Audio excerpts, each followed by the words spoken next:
立法院9月1号，今天新会期哈，国民党、民众党总召维持不变哦，国民党还是傅崐萁，民众党还是黄国昌哦。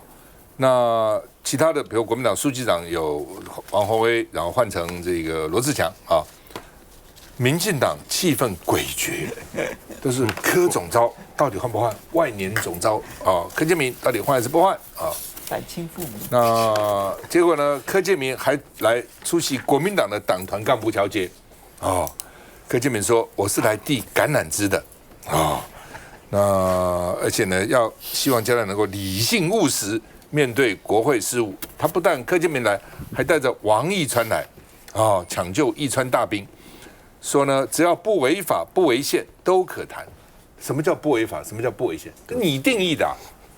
对吧？你都说他们违法违宪吗？不是你民进党定义吗？哦，要不然就送大法官，要不然就来复议，说不违法不违宪都可谈。哦，那问题我就讲嘛，什么叫不违法？什么叫不违宪？什么叫违法？什么叫违宪？哦，那另外呢，傅崐萁说朝野应该和解，说柯建铭八字很重，哦，道高一尺，魔高一丈。啊，魔是谁呢？哦，好，那么另外呢，柯建铭啊，这个陷入逼宫风暴，他逼他了，说被亏说他危在单系。柯建铭自嘲：“我是古今奇男子。”哦，古今奇男子，好意思讲啊。那另外呢，柯建铭说：“我的任期到明年2月啊，你们一共7个人，其他6个人呢，你们要辞职，你们辞，来登记啊，谁要继续干来登记啊。”所以可以组织一个新的队伍啊，但是我是到明年2月，所以我下回就不会辞职。那王世坚说啊，到明年2月，相信他不会一意孤行，相信呢，王世坚始终认为柯建铭会辞，哦，这是逼到什么地步？哦，多少人逼他？哦，多少人愿意出来签名，把他这个叫他下台？好，我们看一下。新会期报道日，立院蓝绿白3巨头合体，看看要被法办的黄国昌还能有说有笑。今年你们中嘉宾用油压剪，我都没看到刘世芳出来讲半句话。中嘉宾用油压剪的，我昨天是徒手，连手套都没有戴。绿白做客国民党团干部就职典礼，大贵宾柯总召都来了，总召傅崐萁哪能不热情招呼？柯总召为我们长知识啊！原来民主国家也可以这样玩哈。这个是这个18般武艺以外啊，那百宝箱里面还有很多法术哈。柯总召的八字很重啊，应该未来还会有给我们很多的突袭跟震撼教育啊。柯总召脸色一阵铁青，毕竟31席蓝营立委无敌星星，根本没把他放在眼里。大罢免大失败，大罢免大失败。有柯总，我都在私下都尊称他是典狱长啊。为什么？因为总召曾经给我的训勉是说，他很快就把我们都送到土城去了哈。蓝营狂洗脸柯建铭，旁边的王义川也尬到脸不知道往哪里摆。最主要是来递橄榄枝，虽然明知山有虎，偏向虎山行啊。大罢免不管我们在这里不论成功失败，好，在这里讲成功失败都排干净了，重视这个激情过去了。那激情过去以后，我们要走入一个新的境界。立院新会期，朝野要打开新局，只是君子报仇10年不晚，先要把朝凤点好点满。慢慢开。今天交接了哦，党团因为我们的这个首席副书记长就是林佩祥接任，那王宏威委员书记长这个卸下来，那罗志强来接任。哦，那我们其实从这一届开始，我们有这样的一个惯例，就是会邀请各党团来观礼，也是互相的一个算是友善的交流啦。所以过去这几个会期，其实民进党3长跟民众党3长也都有参加。哦，今天比较特别的是，大家看到这个画面，因为全程公开、现场直播，媒体大家都在里面，但是大家互相高来高去，绵里长征啊，甚至这个话语里面针锋相对。那当然，我们就一直强调一个重点，其实我们卖公压叫过压威，但是重点是都位。过去这一个会期史上最长的第3会期，做好做满，一直到8月31号结束，中间一个大罢免，谁发动的？谁造成的？就是你们民进党啊！背后就是民进党的影子啊，甚至有讲是说，从去年的2024年1月13号开始之后就开始规划设计。那民主国家没有这样子嘛？那经历过这一段时间里面，并且726、823到现在为止，到底我们整个民进党政府，如同上一段节目里面讨论的，有对于这2次的主流民意做出什么样正确或者是说善意大动作的回应？看起来也没有啊。你说内阁团队换汤不换药，还是一样卓荣泰院长？你说上个礼拜4，总统还特别一个公开的行程里面刻意要媒体来询问，结果总统回复的是讲是说，府院党团都要做调整，但到目前为止看起来民进党团是没有调整的一个状态嘛，所以我想。现在看得非常清楚，就是说接下来的这个会期有可能到9月19号，我们才会正式开议。这中间的过程里面，到底民进党团里面的总召会不会有变化，或者说，如同他们今天又释出的一个新闻稿里面，就是他们的6长开放民进党团来做一个登记参选，会不会就是顺利的走？不知道，因为这毕竟是民进党的家务事啊。但是我们只想讲两个部分啊。上台靠机会，下台靠智慧。那现在柯建铭总召，如果说就真的这样下台的话，那我只是讲，他就是真的被牺牲了，他就是被完全的726、823所有的过错概括承受柯建铭一个人。民进党没有人要再负起责任了。我没有说柯建铭是无辜的，柯建铭有柯建铭的一个责任，但是只有柯建铭吗？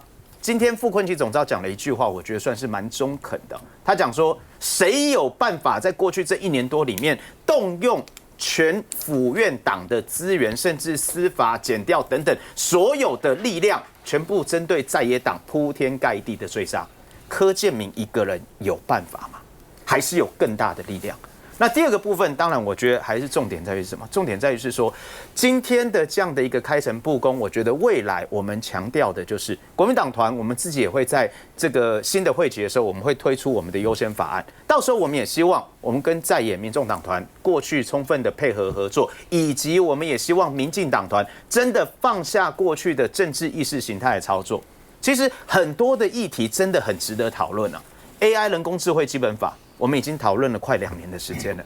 辅到823的大罢免失败之后，才把版本送出来。我们说外送员专法，我们都一直很关心啊，但到目前为止，民进党也没有版本啊。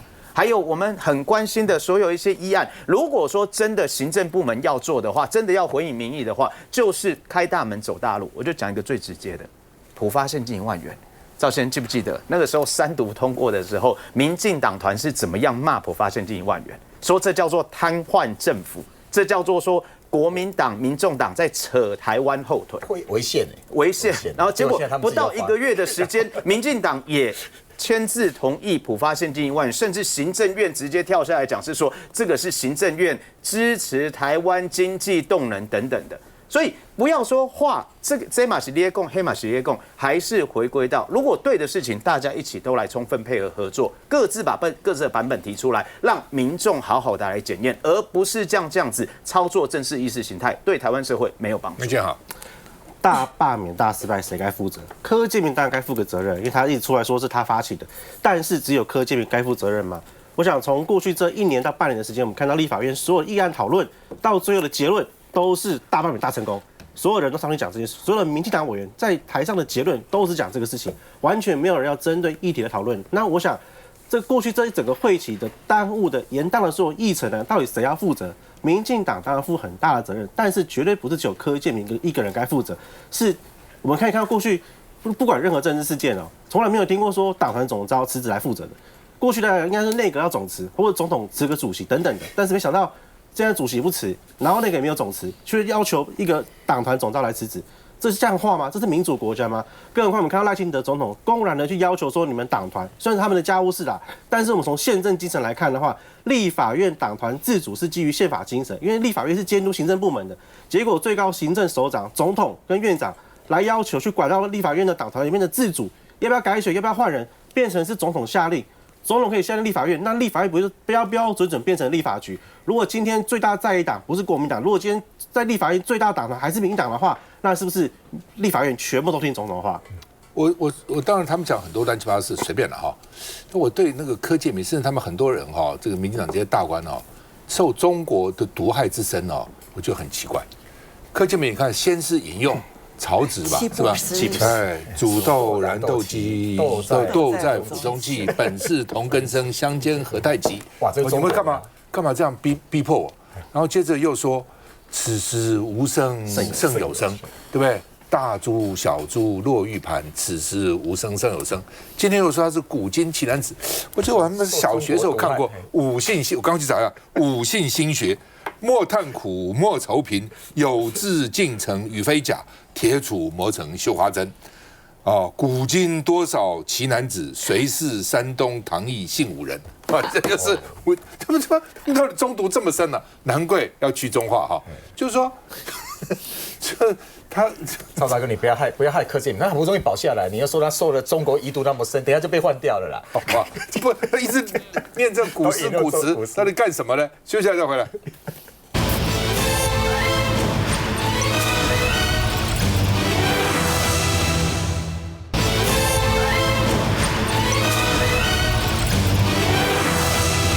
柯建铭，哦，他说在青岛东路民主普渡，因为7月嘛，那什么中原普渡，对不对？他说民主普渡，哦，他说他住在青岛东路3号，已经有30年了，就是那个立法院的会馆的，不是，他是另外租的。啊，不是在那个他的办公室，不是啊，3号，那就在那条路嘛，哈。对，在那条路上。那这个他说我在鬼门关住了30年，跟鬼都相处相安无事。因为呢，这些鬼阴灵都保护我，所以政治上有任何困难，这些阴灵都会保佑我。赖清德，你要斗争我，小心这些鬼出来咬你啊！意思就这个意思嘛。啊，他说只要我继续干，打倒国民党绝对有机会。事实上呢，这个大板们他真的相信呢，不是乱。大罢免他跟很多人讲，对啊，大罢免大成功，一定会成功，哦，一定会罢掉很多个国民党立委，然后民进党在立法院就是一党独大了。他真的这样去讲，他也真心相信，所以那个结果出来，就为什么会这样呢？为什么？我就告诉你，你们虽然要去中化，中国还有一句话是蛮有道理，我一直认为是很有道理：名不正则言不顺，言不顺则事不成。孔子讲，你1年就把人家罢免，这个名不正嘛。名不正，你就是以前古时候连打仗都要什么出师有名，檄文啊，要出师有名啊，这个什么正义之师啊等等哈，这个。他最后有个道理，你没有个道理，怎么再讲的天花乱坠也没有道理，讲不通的啦。哦，那不管怎么样，柯建铭现在说英灵保护他，而且呢，他要替他爸爸，他从小学6年级哦就立志打倒国民党，为什么呢？说呢要替爸爸报仇，大家继续努力，绝对有机会。国民党呢这样卖台的政党，欺负台湾人，枪杀多少台湾人，要让他走入历史，大家共同打拼。啊，替父报仇哦，少有大志，替父报仇。姚嘉文力挺他，姚嘉文是说呢，说只是他的责任吗？不是只有他的责任，不要责任都推给总召啊，哦，也整个党都有责任啊，怎么只有他呢？哦，而且什么叫做责任？具体内容，这是林濁水也说，哦，好吧，现在开始，姚嘉文说，如果柯建铭有问题，整个党都有问题；如果罢免有问题，整个党有问题，不是只有柯建铭一个问题。那林濁水说，好，你们都说责任是这个柯建铭的，那什么叫做责任？讲清楚啊，什么责任？如果有责任，整个党有责任，不是柯明的责任，不要把责任都推给柯建铭，而且责任的具体内容到底是什么？能不能讲清楚？如果不清楚的责任要谁负？你说责任大罢免是柯建铭发起的，这很清楚哦。大罢免是柯建铭去动员的。好，现在动员不力，很清楚。那到底责任是什么？到底是什么？柯建铭1月不是说1月13号选完，1月15号就找了赖清德跟周仁泰去讨论吗？就是该怎么办吗？那不是结论就是把国民党委员罢免掉，那就好了，罢免掉都没事了，对不对？本来我在想说，民进党最佳的策略是跟民众党合作，民众党只有8个不分区啊。对，按照这个权力的结构，欧洲，他一定是要找一个小党合作，他付出的代价最小。你要什么部长，我给你几个部长就是了。德国绿党很小啊，绿党组织联合政府，副总理也是绿党啊，外交部长也是绿党啊，环境部长也是绿党啊。他虽然小，分了不少啊，对不对？那结果民进党不耻之徒，完全不跟民众党谈，哦，然后呢，就还。他想很久，我把你们罢免掉，我一个部长都不配给你们嘛，通通是我的，对不对？干嘛要给你们呢？干嘛跟你们分呢？所以把你们罢免掉最好，是民进党的想法。但问题是，那到底谁发起的？就算柯建铭提议的，赖清德有没有同意呢？赖清德不一直，我印象很清楚，说青岛飞出来，金鸟飞出来吗？对不对？所以我才讲，你没有10万个金鸟，你搞什么鬼啊？一个人1万，不要就是10亿，我还在算这个账。第二个呢，赖清德不在中常委发表，还发了那个动员令吗？说民进党公职员都要出来帮忙。柯建铭哪有这个权利呢？赖清德的权利，那怎么现在都是柯建铭一个人负责责任呢？还叫立委联署，还叫潘邦到他家去公拍谁？还有这个徐国勇也动员，到底搞什么？到底所以林主席讲责任是什么？谁的责任谁负？责任是什么？讲清楚嘛。我们看一下。在有政治上任何困难的时候，我相信这些英灵都会保护我们。专属好兄弟的月份，民进党团总召柯建铭要公告也很应景。老公3国防部经法处将准备总司令部的看守所，很多被淹死、被打死的。我走上路。30年哦。如今大罢免失败，柯建铭遭党内逼宫，鬼故事也不少。传出总统肯谈他2次，希望退居第2线。柯建铭不但拒绝，还怒斥总统。柯建铭脸书上回应，驳斥总统没有找他单独谈话，但证实副秘书长潘孟安27号有来找他，双方气氛有说有笑。潘孟安还一直苦笑说拍谁，自己只是奉命前来。不要。把责任都推给柯总召，柯总召很辛苦哈，他很贡献很大，大家都有责任，全党都有责任。赖神斗老柯 Round One 胜负很明显，都是立志打倒国民党的同志，大家积极努力，绝对有机会。来，佩君。刚刚看到这个民主普渡活动，其实说穿了就是这个罢团在823确定大罢免大失败之后1周的疗伤活动啊。那里面就是一个捆包的，相较于这个大罢免期间有很多的罢免相关组织跟主题，当时是资源满满。那当时很多的这个大小干爹干妈乐于赞助。刚刚我看这个主办单位台湾左转文化协会的官网，它的募款金额本来是50万，没有达成啊。那网站上公布是募到大概8×8，43万左右。所以基本上这个活动应该是亏钱的。那相较于现在在办的各种真正的中原普渡、绿营同温层的假普渡，看起来比较像是这个罢免人潮散去之后，这个同温层在取暖的小圈圈。不过，真的出席的柯总召，我觉得他的精神状态是非常令人羡慕的。就是在这个上个礼拜赖总统的连环拳法伺候之后，你看他看起来神清气爽，而且并不放在心上。帮大家快速复习一下，首先是吴思瑶、陈培瑜这些人辞职架空党团，这是第一招。再来就是这个嫡系郭国文还有柯黑林淑芬的重炮出击，显然他也没放在心上。再来赖清德实在受不了了，他直接讲了，我希望这个改选符合社会期待。我要是老柯，我就问他社会谁？你叫社会出来讲啊！那民进党这么多违反社会期待的事情，怎么你现在又在意起社会期待？所以老柯根本不放在心上。你看他今天去，他讲了2件事：第一，我的任期到明年2月；第二，党团是要改选，但是改选是另外那6长，不包含我本人这个总召在内。我现在看到在笑到不行。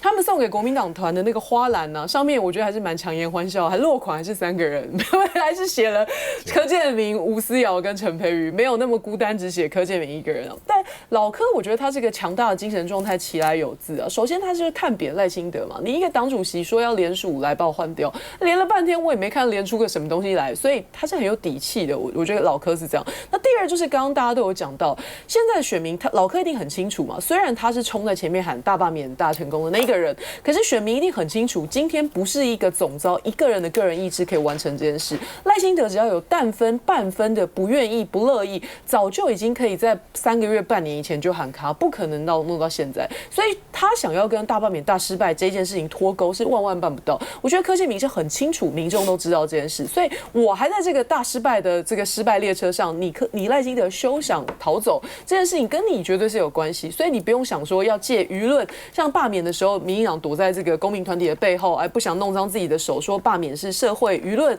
是社会的意志。现在赖清德想要复制这个模式，把老柯搞掉，但抱歉，老柯是你同一艘船上的人，他很清楚这个套路啊，所以他不会让赖清德满意。我觉得他不会走，绝对不会走。你有没有签署？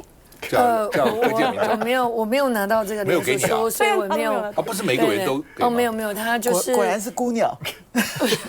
没有，因为他应该是拍戏会议啦，就是说那个拍戏会是不是有给大家这个拿回去，我们不清楚，因为现在我的讯息都是从媒体过来的。所以说我们不清楚说到底是怎么一回事哦，但是到目前为止，在我们党团就是说在礼拜五开会的时候，大家也没有针对这个问题去讨论，都没有去讨论，然后大家私底下也不会去讨论这个问题。我觉得说大家都要智慧，然后这个时间点，我们民进党一定要团结，赶快翻页，真的不要再让在野党有见缝插针的机会，或是让大家媒体有讨论的空间哦。我觉得现在这个阶段是大家更应该奋起，然后不论是我们的主席，或是总召，或是任何一个人，我觉得大家就发挥智慧，或是每一个党团的任何一个我想我们担任立委，我们要承担责任啊，不可能是谁去承担责任，是大家都要承担责任，干部要承担责任，大家都要承担责任，然后赶快翻页，然后翻页之后，大家赶快为我们的台湾人民继续的下一步继续努力打拼，向前走。对。小学6年级我在干嘛？我都每天好像没什么。柯建铭少有大志，小学6年级就立志打倒国民党对。可是可能大家都不记得，在2007年的时候，9月那个时候，其实有一系列的一波报道，就是民进党有什么人在高中的时候呢入党啊，什么都就公布了那些入党申请书哦。大家可能不记得，柯建铭其实在当时就被公布了，他在高中的时候有申请入党。好，那时候是，所以他应该是1969年的时候，1969年或1968年的时候申请入党。那个时候呢，还有那个高中的教官评语说，柯建铭呢之所以推荐他入党呢，是思想纯正，然后他最高分的是品德，那时候品德呢还得到了90分。所以，柯建铭高中的时候申请入党，我其实看到这一些入党的这些申请，我都觉得很好笑。我高中、大学都没有申请过。从来没有。人家柯建铭少有大志，就像埋伏、潜伏在你国民党里面。他也要公开说啊，比如施明德，他是公开说过，说他当时申请入党，或是他当时应该说他当时申请这个入军校，其实就是为了在军中搞革命，然后颠覆这个国民政府这样子。那是施明德他公开说过很多次了，柯建铭从来没有说过。那他当时为什么要申请入党？不过我觉得这次比较有意思的地方是，赖清德历经了32-0的大罢免大失败，31位国民党立法委员再加上高虹安，现在他可能要面对的是33-0，他要罢免柯建铭也失败啊。其实呢，柯建铭现在让赖清德是进退维谷。如果他罢免柯建铭成功的话，那他是无情无义、甩包袱；但是如果说没有成功的话，那他的无能要再加一笔。其实呢，会相信大罢免大成功。赖清德，你不要忘了，他曾经在中常会当中，然后公开的呼吁大家要跟公民团体在一起，然后还要求所有的党职公职人员必须要能够协助公民团体，然后去联署啦，还有包括后续的催票。他在总统府的时候呢，他就自己接见了曹兴诚，还有沈伯洋。那么这些都是他推动大罢免大成功很重要的案例啊。结果现在呢，他这件事情的失败，你必须说，我认为从头到尾就是他政治判断力出了很严重的问题。这个政治判断力有问题，在国内是如此，在国际上更是如此。第二个部分呢，就是呢，他卸责，等到失败了之后卸责。你不要忘了726，其实之后他有很好的一次机会，就从此喊停。对不对？不要讲3个月或者半年前，726失败，大家都知道8月23一定失败。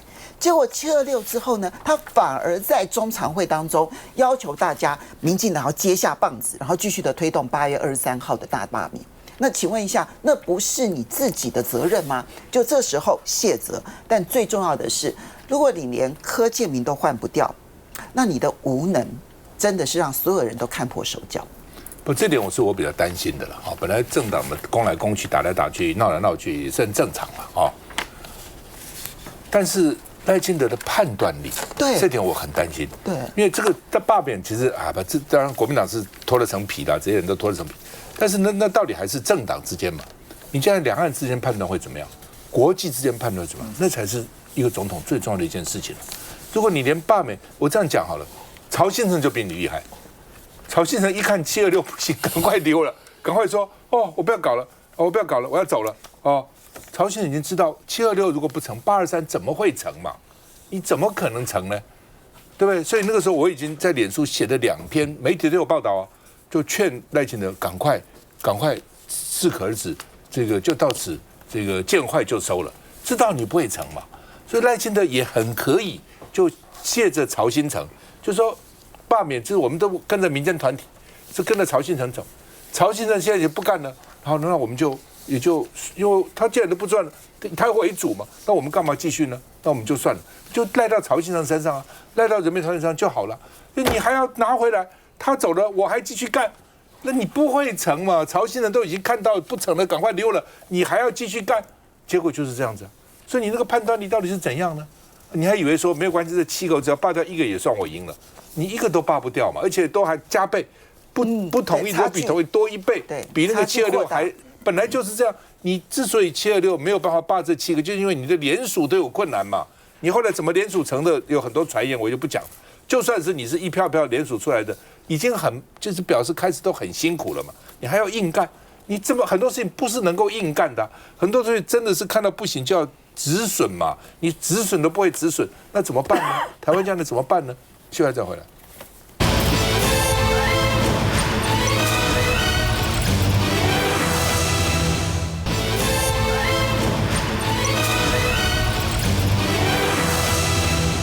好，民众党30号上午前天了7点半，在中正纪念堂举行终结政治追杀，找回国家正义啊走读活动啊，有大批的支持者集结了哈。那黄国昌率众向赖清德官邸方向前进，只走了5分钟因为他们要申请集会已经不准了，不准。那现在就是我去散步总可以吧？以前党外常常民进党党外常常用，我就散步可以吧？那而且散步大家要散呢，你怎么不行呢？所以他就仿照，所以叫走读然后呢，走5分钟警方就拒马就阻挡他所以呢，群众也感到不满了。我说实话了柯文哲有没有罪，那是另外一回事。那你已经起诉他了，就表示你有证据嘛。那起诉他以后，那就到法庭上去攻防嘛，不是就这样？我们法律不就这样子吗？罪行法定主义嘛，而且你要有证据嘛。那你现在关了他1年，对不对？然后，那你这要关到什么时候呢？那说举子不回来，那举子如果在外1辈子，你就关这个柯文哲关1辈子吗？所以已经就过头了，大家也觉得说压人压了一年了所以呢，这是为什么大家会觉得说，不见得每个人都喜欢柯文哲，甚至很多人很不喜欢柯文哲，但是至少这件事情觉得没有道理嘛。我讲你这个法律还要衡平性，还有社会的观感也蛮重要的。好，先不管了。那黄国昌就说他这个有冲突了，说警察举了7次牌，8个警察受伤，有一个女警还昏了，因为人太多，我们天太热了那另外呢，现在他们就说黄国昌勒警察的脖子，但是呢，当这个警官说，我不认为他有恶意，因为现场混乱，黄国昌踉跄走向我，并没有恶意，不会提高伤害。我觉得当事人最重要。你看这个图，现在用这个图，他并没有什么叫我们小时候打架拉脖子是这里把这个气管拉住，这才要亮脖子。他是手放在他的肩膀上，这个手并没有去勒他脖子，你看到没有？这是不一样的小时候你们都打过架嘛，对不对？打过架，他们2下就上去就脖子就勒住了，所以警察说他就因为人很多嘛，他跌一下扶了，并没有。你看这边有空隙，看到没？被勒脖子的人被勒脖子都认为说他没有恶意嘛，所以他不会提告。照理讲，如果当时警察说他勒得我都呼吸不过来了，叫他不要打药。警察说没有啊，说我不认为他有恶意啊。但是呢，别人都说不行，你看他这样把警察勒脖子，所以已经搜证完毕，要移送北检去侦办。而且呢，台北市警察局长说涉犯多罪，移送北检侦办然后呢，这个民众党就说怎样？要现在台湾人走人行道都要申请那黄国昌说，民主进步可以丢垃圾桶，刘世芳丢人，内政部长了哈。陈昭之说警察有被下令，只要放人越过拒马就要拔你的官。陈昭之说，我讲话我负责哦。那因为很多人也有人讲说，蒋万安台北市警察局长，但是我们的警察局长任命不是蒋万安要任命谁就任命的。哦，以前曾经有任命，然后民进党的县市长反对，后来就变成说，我给你2、3个人，哦，你挑一个，或反正我不知道台北市怎么产生的。如果你市长没意见，我指派谁就谁；你有意见，我再换一个嘛，哈。所以呢，他现在是双轨制了，哈。那黄国昌就是用比较赖清德跟蔡英文，哦，他这样讲，赖清德在2008年10月27号在内政委员会审查集邮法修正草案公听会的时候，赖清德委员发言，民主进步党对于集邮法的修订，我们已经有提出版本。哦，我们是回应原集邮法有关禁制区规定废除，过去集邮法对言论限制的部分，我们也予以废除。我代表民主进步党党团向社会大众致歉。哦，因为我们主张报备制，可是我们执政的时候呢，没有回应在野的诉求，这是民进党的不对。可是民进党的不对，不表示可以当成现在执政党的借口，否则的话，我现在的执政党就不会步过去执政党的后尘。所以呢，他要提出语重心长的呼吁，就是说，陈水扁是2000年到2008年执政，并没有修这集邮法，我们都再有就讲应该不要改成这个核准，要改成报备啊，我报备就可以游行了。但是我那时候没做，所以我很抱歉。那现在马英九执政了，我们又要改了。哦，就这个意思啊。然后蔡英文呢，在2009年，蔡英文说把街头还给人民，哦，这是马英九的承诺。但是呢，好吧，那现在呢，我们只有在自由的街头，才有自由的社会，这是我们民主进步党的责任。讲的冠冕堂皇，很漂亮啊。结果现在怎样？现在要办民众党哦，所以呢，这个民进党的发言人还说，民众党违法集会，破坏司法独立，恶劣行径，令人不齿。来，这个齐凯怎么看？民进党是行街头起家的嘛，对不对？而且他们都公开呼吁说要废掉这个集邮这个恶法了。我现在有一个很大的疑问，赖清德因为这个总统啊，他没有跟着民进党一起上街头嘛？以前民进党不要说什么跨过去那个拒马，他们把它推倒，用油压剪掉那个铁丝网拒马那个。前阵子才刚刚上演啊，青鸟去包围那个立法院，他们是把那个拒马把它推倒，钟嘉宾还拿那个油压剪去把它剪开啊，有法办任何一个人吗？你这是不是严重的一个非常的双标？这是非常严重的。我刚有一个问非常重要啊，赖清德，你以前有没有跟着民进党一起上街头？你以前碰到拒马的时候，你们不是把它推倒吗？我印象中，连立法那个扛棒都被拿下来，很多警察被民进党打得头破血流，这个画面很多你行街头起家的，你们要把街头还给人民，要废掉集会游行法这个恶法。就你今天要拿这个来办民众党，我跟你整个还原这整个过程。上个礼拜六83年，那是一个司法一个非常黑暗的日子。他是柯文哲在1年前的83年一早被大搜索、大收押，刚赵大哥讲了，整已经压了1年了。你郑文灿起诉你人不就放了吗？台湾大部分人检察官到侦检以后，你起诉你人就放了嘛。你柯文哲不是把他压起来，你现在已经满1年，你还要继续去压。所以那一天我们的活动要司法改革，要把国家正义还给大家。我们这4大诉求啊，后来大家有没有看到那个4大诉求都是非常平和的，由我转交给后来出来接见的总统府这个代表。你就是不能够压人取供嘛，不能够不正讯问嘛。你不能够违反这个侦查不公开，你不能一直在严压嘛，违反这严压或者一再这个严压侵犯这个人权嘛，都非常的平和啊。那更重要的，我们之前是有申请的呢，我们本来是要到那个赖清德的官邸那边去，你本来就准了哦，突然被准了，突然宣布取消所以我们才用一个比较平和的方式，得照一个公以前民进党常常在个台北市的街头在散步啊，我们一起去散步，这个不行吗？走读这个为什么不行？结果我们那一天我们大概启动大概不到5分钟，过了一个红绿灯过来，离那个总统府或者离官邸非常非常遥远他在中山南路跟那个爱国东西那边就把你整个堵起来，而且非常恶劣，你至少留一个人行道是可以走的，对不对？他不是他是很多巨马整个把它连起来，整个巨马整条路整个都连起来，然后铁丝网绞得非常非常紧，2层。后面就是300-400个那个警察人员在那边呢。这个啊，你都不让我们过去，我们就一直在协调嘛，就说你至少让出一条路来，我们就是非常平和的。第一个，你就给我们一个人行道啊，你连这个都不给，那后来我们已经过了，等了苦苦等了2-3个小时，你都不行动，那肇事是不是有得到消息啊？警察被下令说什么？你个巨马如果稍微移动的话，你官马上就拔掉了。上面显然就是完全没有任何空间嘛，就焦土抗战，这是赖清德风格啦，他完全不让步，包括说你至少要有人来接这个陈情书或者我们的意见书，迟也都不来。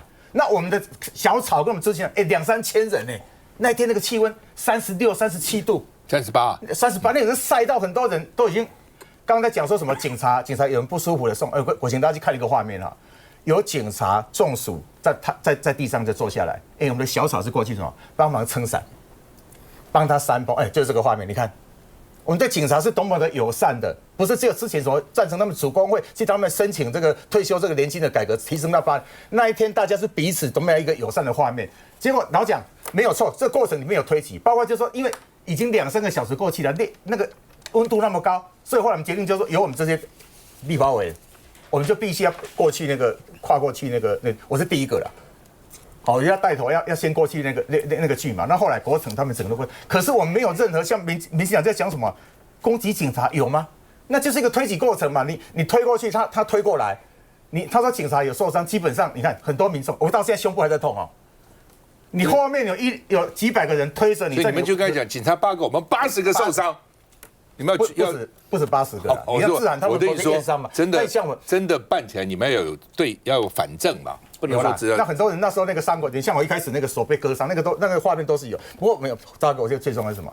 这个是我们台湾的民主法治非常黑暗倒退的一天。如果台湾人民连一个最基本自由的马路都没有，连我们行人的路权都没有，台湾能够再这样下去吗？所以现在不是他们要不要告，要告就放马过来了。你说什么几个我们的立法委你都要告，就放马过来。问题是台湾的民主运动可以这样倒退吗？那不管了，他现在要办你嘛。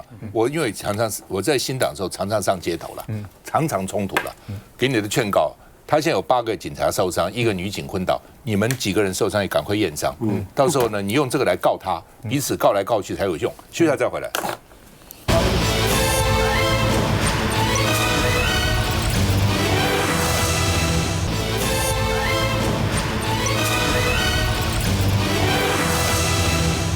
好吧，民进党现在去讲话，说你都不会谴责吗？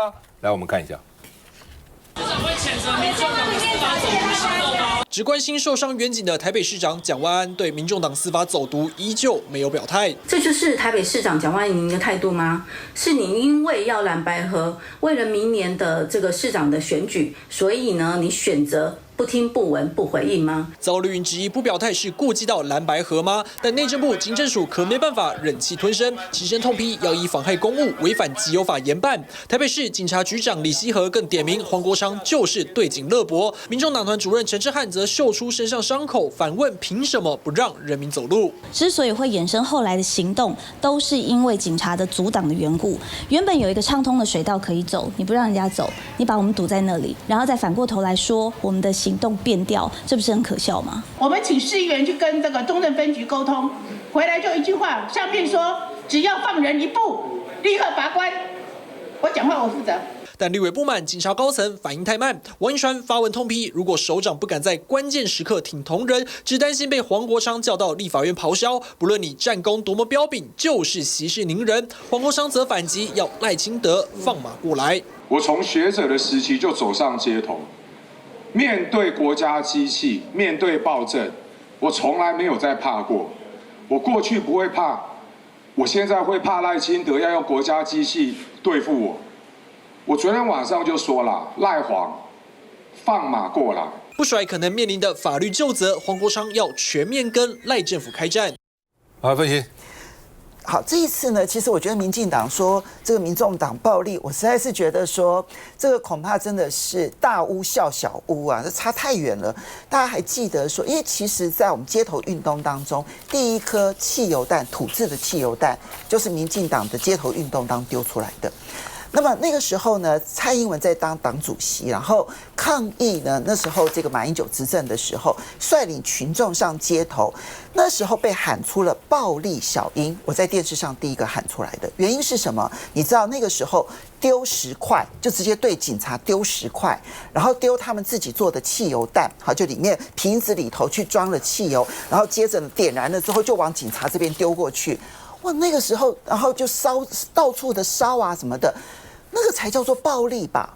那跟现在这一种，其实整个阻挡的地方对我来说不可思议哦。我想，或者说我跑财经新闻很长的时间，财政部刚刚这个齐凯说发生冲突的地方是在中山南路跟爱国东西路的交接口，那个地方在中正纪念堂跟中央银行的斜对面，好，就在那个地方斜对角的地方。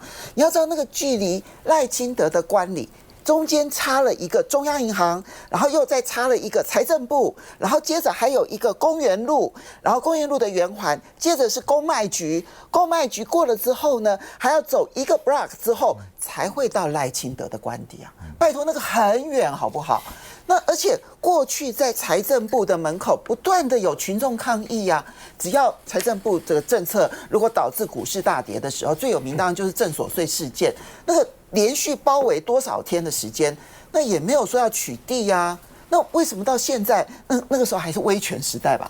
但现在怎么会变成爆发这么严重的一个冲突？新威权时代。对，这真的是，就是说。